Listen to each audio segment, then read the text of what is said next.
Once you become convinced that the history of your group is this history of unremitting, cruel oppression in which you have been denied even the most basic rights and principles, and in which the other side, the oppressor group, has taken everything and given nothing.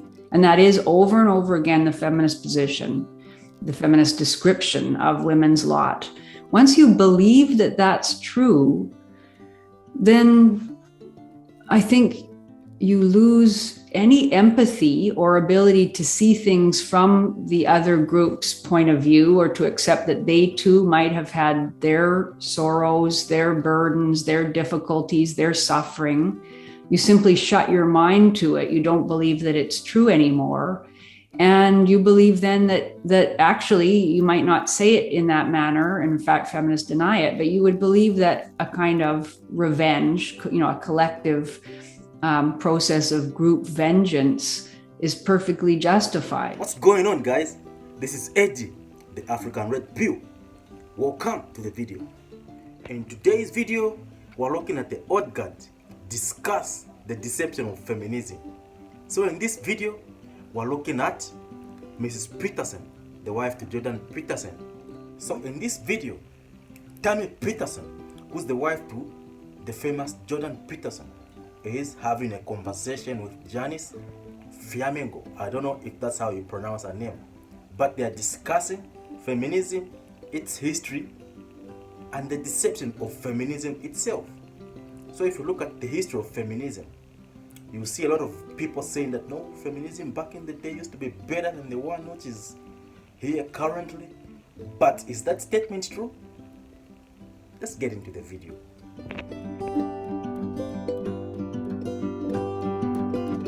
To be where the data starts to show that people were talking about it and getting started. And it started possibly with the vote, is that right?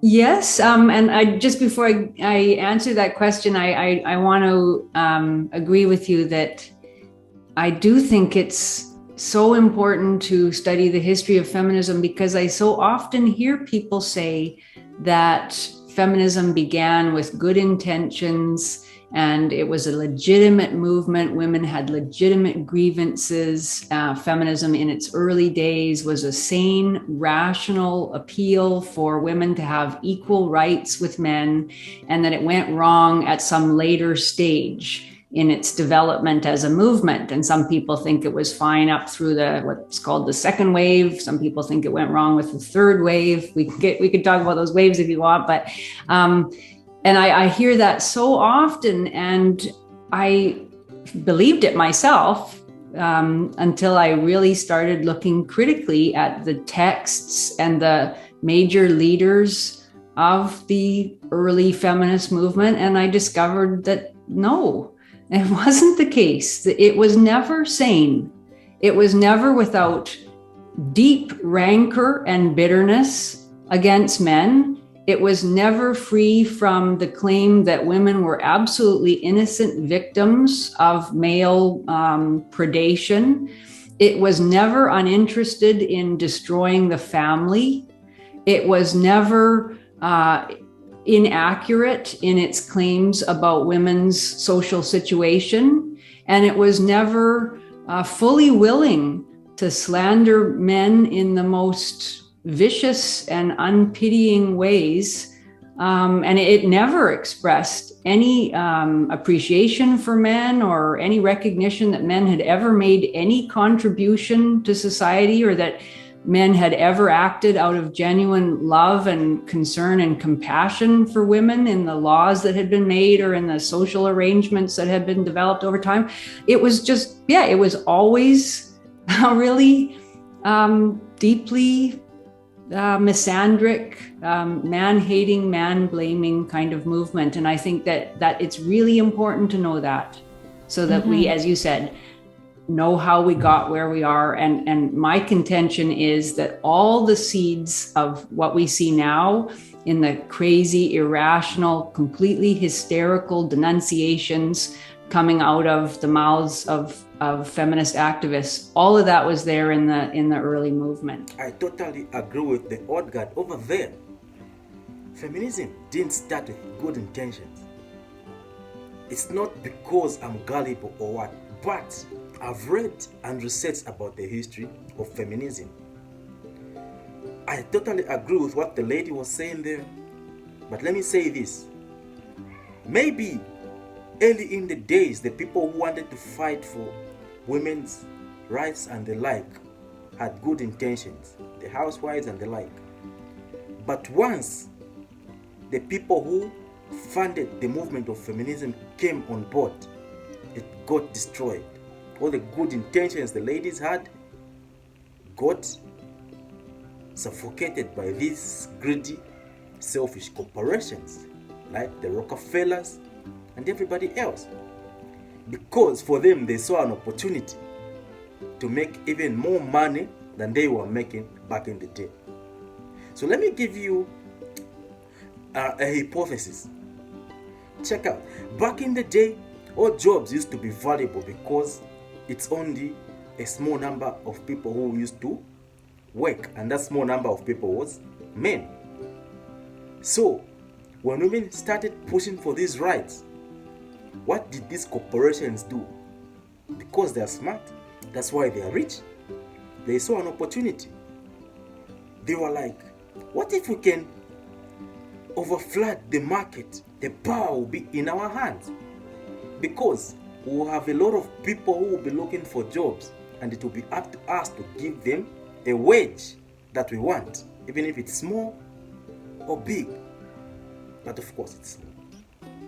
If they contest with that, we've got thousands or millions of people to pick from, compared to the way it was back in the day when the only eligible people to work were men, and they were already short-staffed because of that.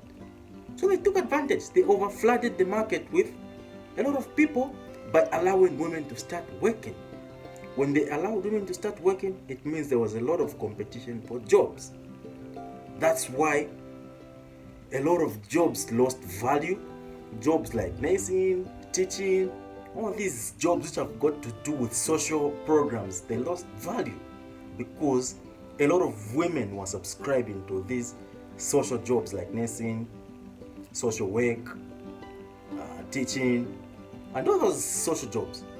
The only jobs which remained valuable are the ones which has to do with physique, like physique and these other tough jobs like engineering, and all those other jobs you can mention.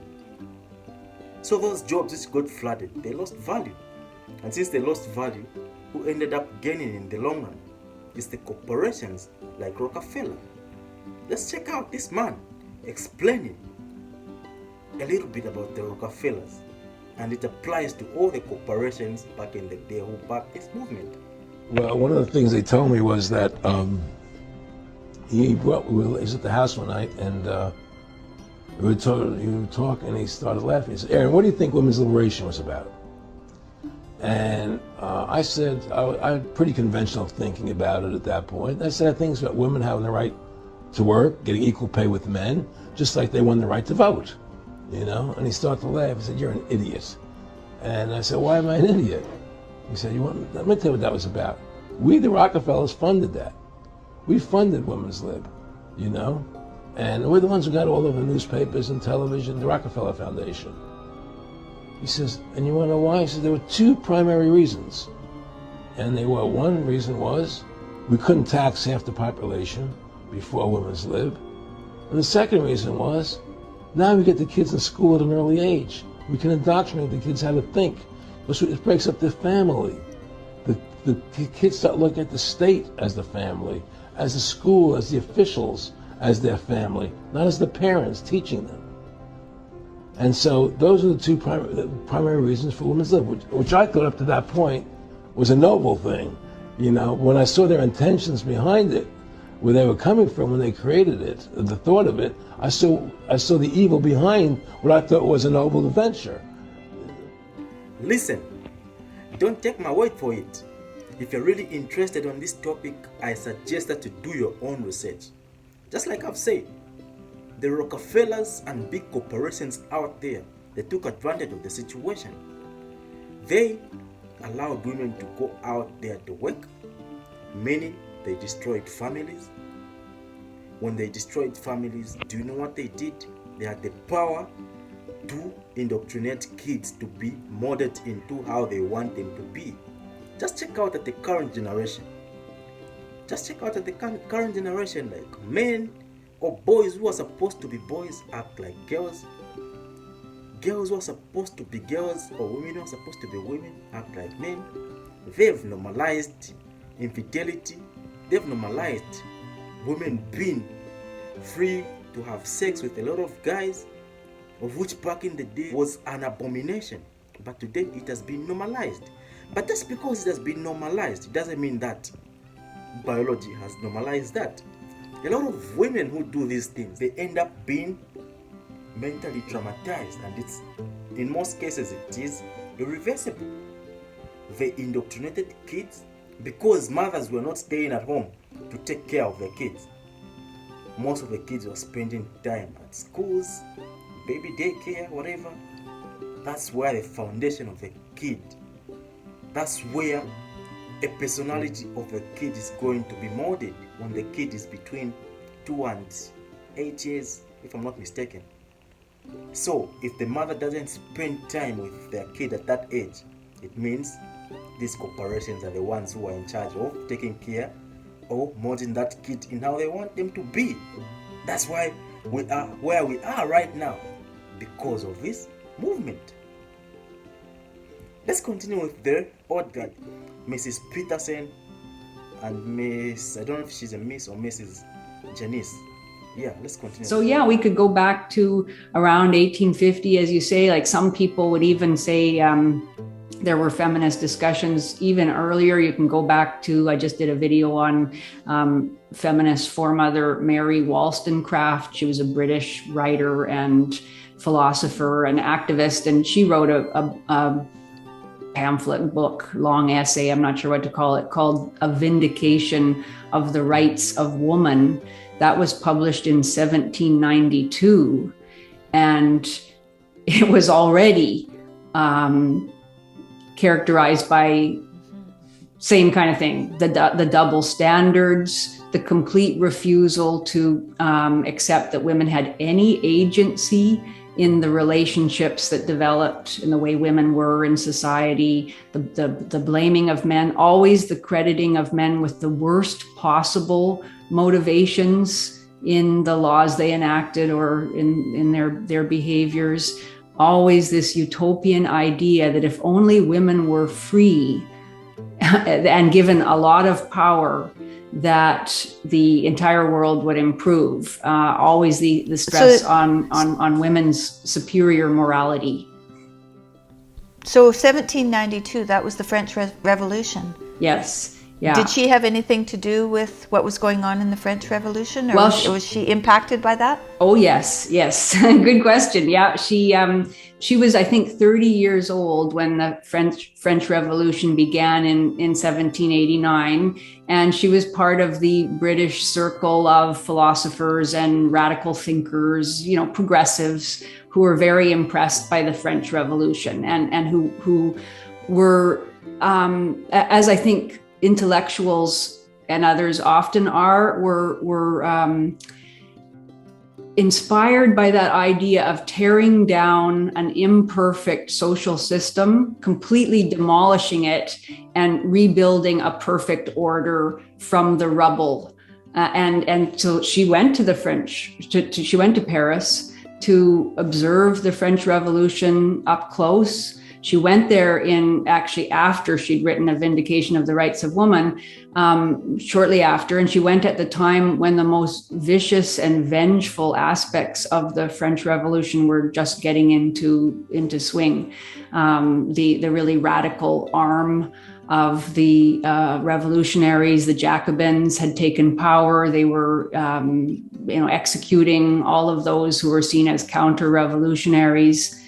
Thousands and thousands of people, some of them whom Wollstonecraft knew personally, were guillotined.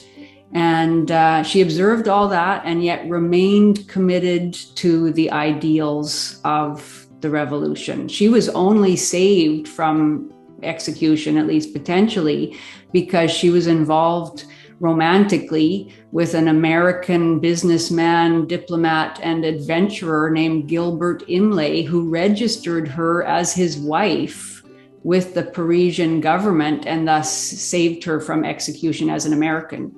And but yeah, she was there. She saw. She records that she stepped in the blood running in the streets from the number of people who were being executed, and yet she could still defend the aims and the methods of the revolution, as she did in a book that she wrote about it. So that revolutionary spirit, that utopianism, that has a deep role in a great deal of feminist ideology that was developed at that time and later. The idea that we can change human nature by changing our society.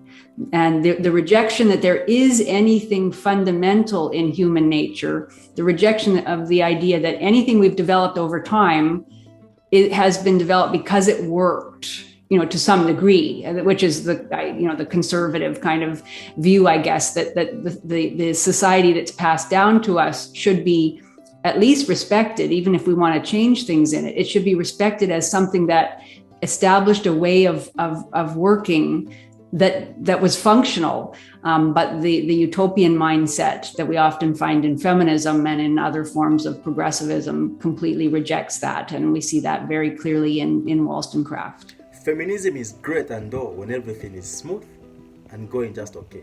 Not when the hard times come cold. Just like with this woman who was a strong feminist when she went to France, where she was almost executed, despite having her views about men. Do you know who saved her? It was a goddamn man. The same man she loves and hates is the one who saved her. The same person who helped to grow the movement of hating men was saved by a man. The Odd Guard has given a brief history about feminism. If you want to watch this full video, I'm going to link it in the subscription so that you can go check it out. Another video I'm going to link in the subscription is the interview between Kwame Brown and Judge Joe Brown. Judge Joe Brown also perfectly summed up the history of feminism and everything behind it. That video, I believe, should be watched by everyone. With that said, you've already seen what the Odd Guard has said about feminism. If you enjoy my content, if you enjoy my videos, please hit like, comment on the topic. Like and comment on the topic to help my videos to be pushed in the algorithm. That will in turn help this channel to grow so that it can reach a quiet number of people out there. If you don't do that, then my channel will remain stagnant. Yeah, if you support me, hit like and comment. Even if you don't support me, but you've got something you want to contest about this topic, you can comment. If you want, you can also hit dislike. With that said, this is where I'm gonna end my video. Yeah, see you in the next video. Peace.